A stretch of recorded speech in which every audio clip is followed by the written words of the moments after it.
Ikuti kami pemuda berjalan menjawab, subscribe, like, and share. Bismillahirrahmanirrahim. Mau tanya Ustadz, bagaimana hukum bersesuci dengan air zam-zam?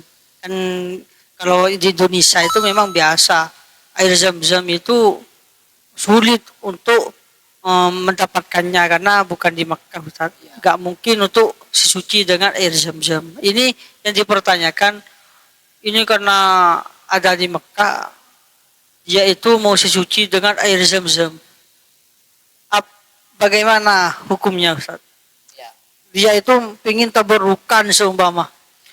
Mau mandi air zam-zam, hadas dengan air zam-zam seumpama. Atau menghilangkan najis dengan air zam-zam. Bagaimana ini hukumnya Ustaz? Gitu. Ya, bismillahirrahmanirrahim. Untuk masalah hukum bisa menghilangkan najisnya, ini tidak ada masalah karena air zam-zam itu masuk air mutlak, sehingga ya bisa untuk dibuat sesuci. Tapi yang ada perbedaan ulama itu hukum istiqmal, hukum makruhnya itu. Jadi di sini ada 3 pendapat mengatakan ikhtalafa al-fuqaha bi hukm istiqmal lima zamzam fit taharah minal hadas aw yasa ala salasat aqwalin. Ada tiga pendapat, ada 3 qaul terkait menggunakan air zam-zam, baik digunakan menghilangkan najis atau dibuat wudu, menghilangkan hadas. Seperti itu. Qaul pertama mengatakan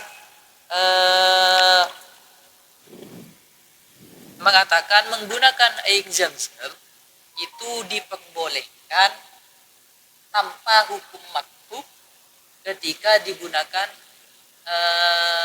wudu atau hadas, menghilangkan hadas. Tapi makruh ketika digunakan untuk menghilangkan najis. Itu qaul pertama seperti itu. Jadi makruhnya itu diperinci antara menghilangkan najis dengan menghilangkan hadas. Itu qaul pertama. Qaul siapa? Qaul imam pertama ini kalangan Hanafi, Syafi'i, dan riwayat Imam Ahmad dan Imam Ibnu Sya'ban dari kalangan Maliki. Imam Maliki. Seperti itu. Itu pendapat qaul yang pertama dirinci. Qaul yang kedua di sini kalangan Malikiyah memperbolehkan menggunakan air zam-zam tanpa hukum makruh secara mutlak. Tadi kan masih dipilah. Iya. Masih dipilah.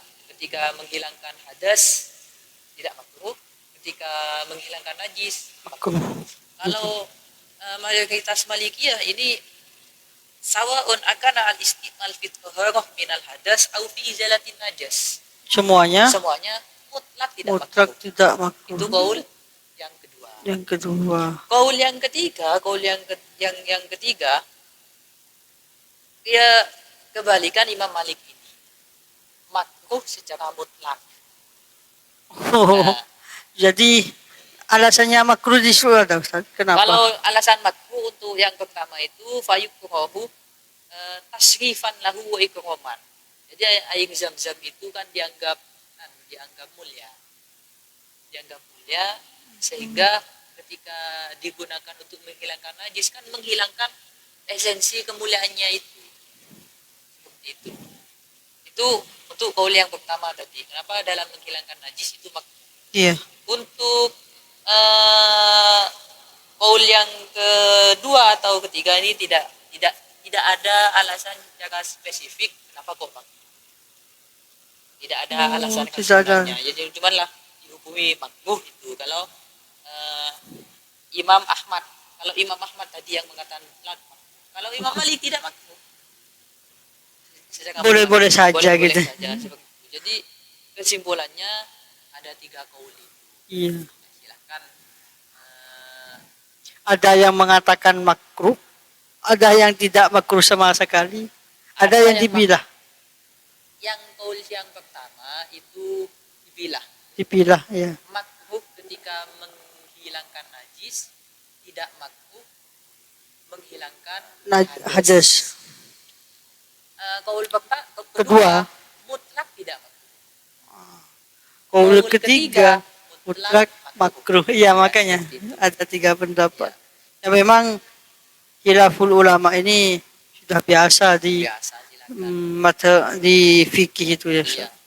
Apalagi masalah air zam-zam ini yang biasanya sebagian ulama itu adzaban, di maksudnya Ya, takriman lah.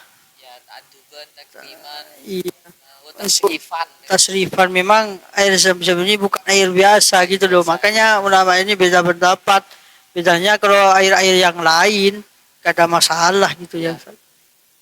Ya sudah, makasih Ustaz.